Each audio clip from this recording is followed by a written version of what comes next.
All right, guys, welcome back. We're going to be talking a little bit Baseball. about some baseball. 19 days till pitchers and catchers report. You know how excited Lauren and I must be. It's 19 days. It's like you can just taste. I can't stop smiling if you can't tell. You and me both. I am so excited for baseball to be back. It was a great 2016 season. Yeah, Great World Series. it was. I don't know how this season's gonna live up to that. I but- mean, even, it's kind of hard to talk about baseball right now without talking about what's going on in Yeah. the news. But, Exactly. recently, if you've been living under a rock and haven't known, on Sunday we lost a really dynamic and explosive player on the mound. Kansas City Royal pitcher Yordano Ventura died in a car accident in the Dominican Republic. This was kind of, I feel as though the MLB is kind of used to losing players at Yes. young ages and tragically losing players at random times throughout the Yes. season or even off seasons. And this brings me back to, Miami Marlins Jose Fernandez passing Yeah. away in September. That Barely, was 4 months ago. yeah, that was within 4 months of each other. We lost two amazing Pitchers. two amazing pitchers, but two very promising, Starters. young MLB arms. Yeah. And it just kind of blows my mind to think that. I was listen.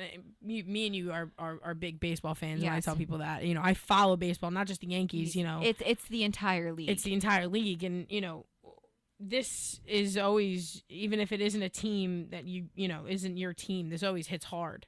Yeah. Because it's kind of like you're looking at this kid was 25, 25 years old. right? And, he, pitched in the 2014 and the 2015 World Series. He helped Yeah. them win a championship in 2015. Mm-hmm. He was drafted in 2013, had a 28 and 31. Well, actually, he was signed in 2008, but he didn't come up. but for a he while. didn't come up till 2013 because he had to replace yep. Danny Duffy. That's who it He had is. to come up and replace Danny Duffy. Yeah. And so that's how he started. But 2014 was really his breakthrough his- full season. And then coincidentally, it was, it was killed Saturday, I guess, late Saturday night. There was another Dominican player, former major leaguer Andy Marte, who died in a separate car wreck on this, I guess not even I think they said maybe 30 kilometers from the other accident. And he was 33. So this was Saturday. Now this was And it broke Sunday morning. And it broke this Sunday morning. And I know I saw in a different report put out by one of the Kansas City newspapers online that I guess Ventura had his World Series ring on. Yes, I heard. Well, I didn't hear about the ring, but I did hear that he was robbed right after the accident happened. Yes, and I saw that they cannot find his World Series ring. Yeah. Oh my God. He was robbed, and he was just left there.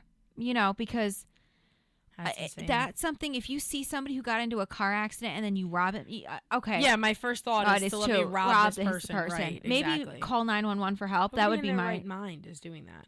somebody who obviously maybe doesn't have a lot realized who he was.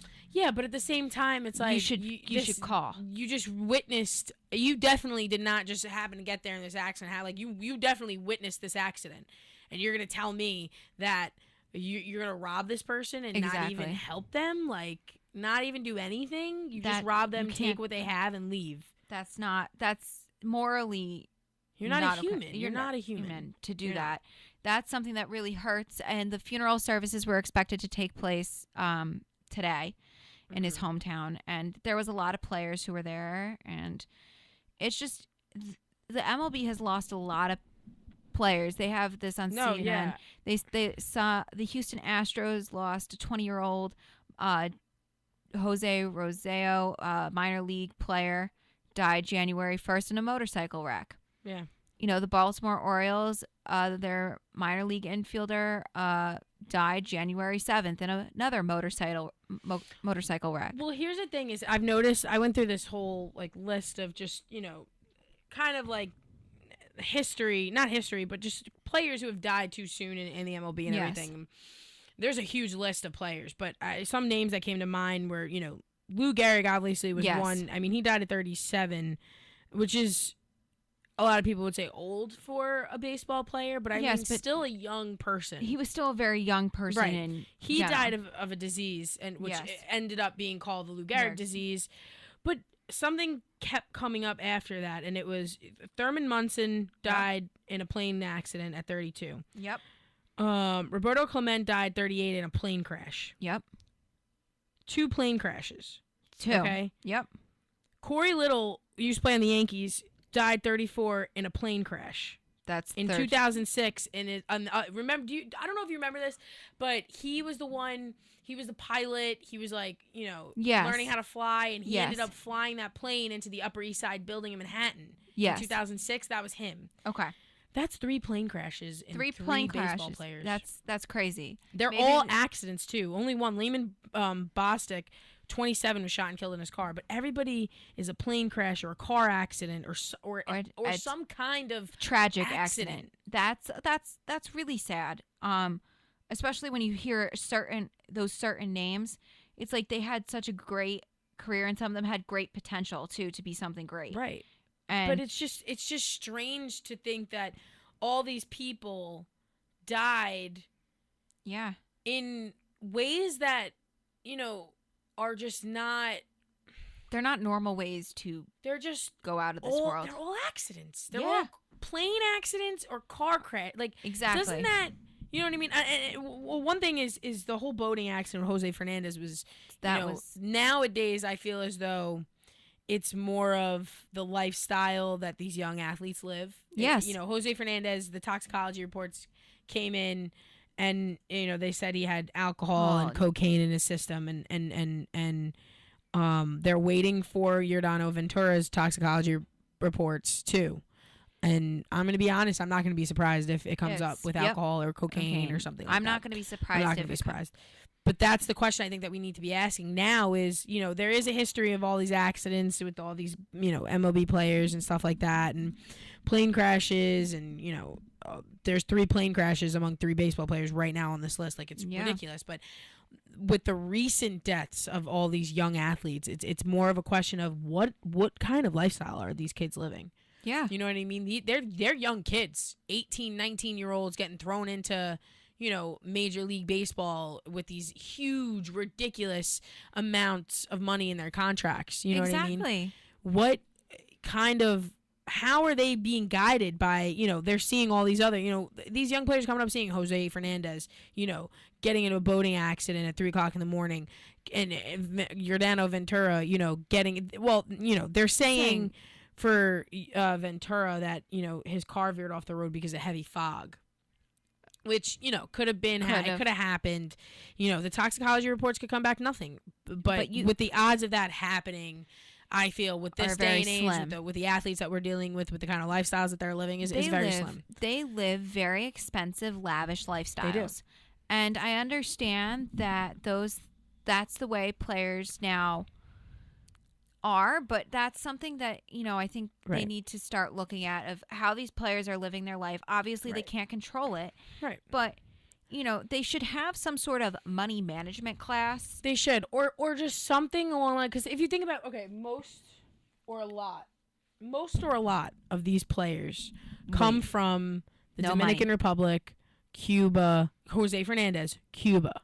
Right? They come from not a lot of money. Okay. They come from poverty and they don't come from a lot. No, they don't. They get thrown into these contracts for millions and millions of dollars. They do whatever they want. They buy whatever they want. Because who is there to tell them you can't buy this, you can't buy that? That's your money. It is their money, but you didn't have this before, and they want to do that now. It's the same thing with some of the NFL players that you've seen get into a lot of trouble, that they try to, a lot. Most of them. A lot. I feel as though the NFL has more problems than baseball. But with these young players that are coming from countries that who are very impoverished, I think they are trying to get that, lifestyle, and it does come at a price. And I think they need to start implementing in some of these leagues money management classes for every single rookie who comes up. or if you see that some of these people are having problems, make them go to these money management classes because they're going to blow through all this money. And when you think of, say $2-3 million, to us, that's a lot.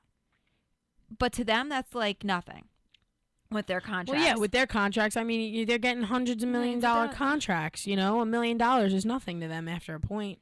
And they'll just write a check for whatever they want. And I think they need to understand that there's repercussions to some of their actions. Absolutely. And I think having, a class like that, but, I think it, like you said, there's a very slim chance that these toxicology reports come back that it's nothing. Yeah. I really highly doubt that they're going to come back doubt. with nothing. Exactly. I really do, because it's just not, and I hate not to give, Ventura that kind of benefit of the doubt. Yeah, but at the same time, with the kind of history that's been going on the last couple of years, I really do think that there's a very slim to none chance of that happening. Exactly. But I mean, on the bright side, 19 days till the new season. That's a good thing. I'm very excited to see what's going to happen. Exactly, and I'm really excited to see how these young prospects coming up in 2017 are gonna, mesh with the team, within the chemistry of the teams. Yeah. I can speak for the Yankees because that's what we love. What we love. But, having Clint Frazier in oh my gosh, I'm so excited. Prospects coming up is something that I'm really excited about. I'm really excited to see him. I follow him on Instagram. I'm sure you do too.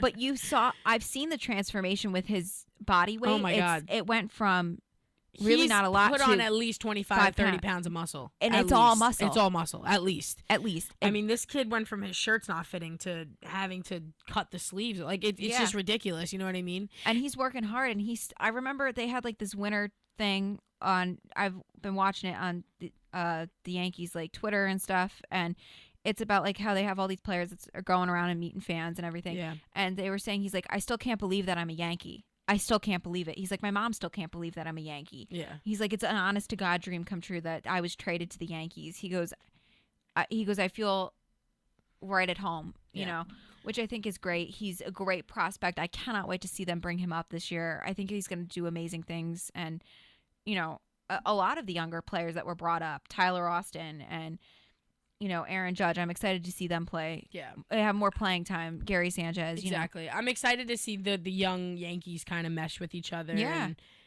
how Sanchez and Judge and all them are going to take Frazier and take him kind of under their wing. They're all young, but I mean, they've kind been of like up there for a while. Yeah, they've already been like exactly like Sanchez has already hit 20 plus home runs and in 30 games. Like he's already there, but like Frazier coming up now is going to be seeing these guys and he's going to be like, hey, we're you guys are still technically rookies like me. I'm definitely a rookie, haven't even played yet in the majors. Yeah. Like. Take him under your wing, you know what I mean? It's like mold him into the way the Yankees should be. Exactly. I really think this young group of Yankees that we have right now are going to bring back, the lifestyle that us Yankee fans that the franchise has been so used to. Exactly. You know what I mean? The kind of players that we've been watching for so many years. And they have such a drive to do so well. Exactly. And I think mixing that with some of the older players, it just really came together at the end of the season. And I'm excited to see where they're headed. They do have Androlis Chapman back, so that's a good thing for their... They do have Chapman back. I'm so excited. Those are certain things that I think it's going to be a good melding for the bullpen, and starting pitching should be somewhat better. CeCe's, I think, on this last leg of his contract, so he's probably going to be done after the season. I don't think I won't miss him. I won't miss him either, but I think he'll be done. I think he's just been all over the place the last couple of seasons. I think after the season he's done. I think Chase Headley's done after his contract's up after the season. There's a lot of people's contract who's up at the end of the season. Right. And you want to know what though? It's all of the older veteran players. And I think we need to get rid of. I'm sorry, I love them, but they need to go. Mm-hmm. I do love them. I think they're great people, but they're not producing the way they used to. You can only be good for so long. There's an expiration date on every player. And I think it's time. And I just think it's time for them to leave and bring in new legs. That's how it goes. And Greg Bird That's how it goes. Yeah, Greg Bird should be back. It's just how that it's just how it has to happen. You know what I mean? It's just it's a game of winning. Okay? Yes. We need to win. We cannot keep we cannot continue to make it almost, we're right Right there there. and just not be able to complete. No, we can't keep doing that. Exactly. I feel as a Yankee fan, I'm just kind of fed up with making all these kind of excuses, why our team isn't that good anymore, or, why this and why that. You know what I mean? I'm done with it. Bring us a winning team. Bring us a team that could come together and restore our hopes in Chapman, in Cashman. You know what I mean? I think Because that's what it is, really. I mean, forget it. Like, I'm beyond mad at the fact that the Yankees have not gone anywhere. Gone anywhere. It's since 2009. I'm upset. I'm just as upset as you are, and I think these young players are what's gonna be the driving force. And do I certainly miss Andrew Miller? Yeah, I'm certainly gonna miss him not being that one of those core pieces to the bullpen. I think with the younger players and having Andrew Miller back, it would have been great because he's definitely a leader. Not having Carlos Beltran, he was a leader to a lot of those young players, and he took them under their wing, and now he's not there either. Yeah. So I think it's going to be an interesting season, but I think Joe Girardi, has done a halfway decent job. But his contract's up at the end of the season, so we'll see. We'll see how far he gets. Maybe they'll get rid of Joe and bring Derek in. Manager. You and I would be very happy about that one. I'd be so happy about that, just to see Derek Jeter back in pinstripes. Oh my God, that would be my favorite thing. What? That'd be amazing. Put him back in that number 2 jersey. Number 2 jersey. Oh my God. That would be so exciting. But speaking of the Yankees, they are retiring his number May 14th. They are. So that game's is gonna sell out very quickly. Oh yeah, I gotta make sure I buy tickets to that. You and me both. It is a 7:30 ESPN game, so it's gonna be a sold out crowd. And I can tell you that once individual game tickets go on sale, that game is gonna be completely sold out. Absolutely. So let me see if I can pull any strings. So that game is May 14th, which is going to be exciting. I think it will be exciting for a lot of the young players to see Derek back in the building. Yeah. And to have some of the younger players meet him. And just the fans, too, just to see him back on the field in pinstripes, just to see him again. Like, well, he's not going to be in pinstripes, but to see a lot of the players. Just to see him again in the stadium, just to be like, be amazing. Actually retiring his number now. It's kind of like a different feeling. It's like. It's that he's really done.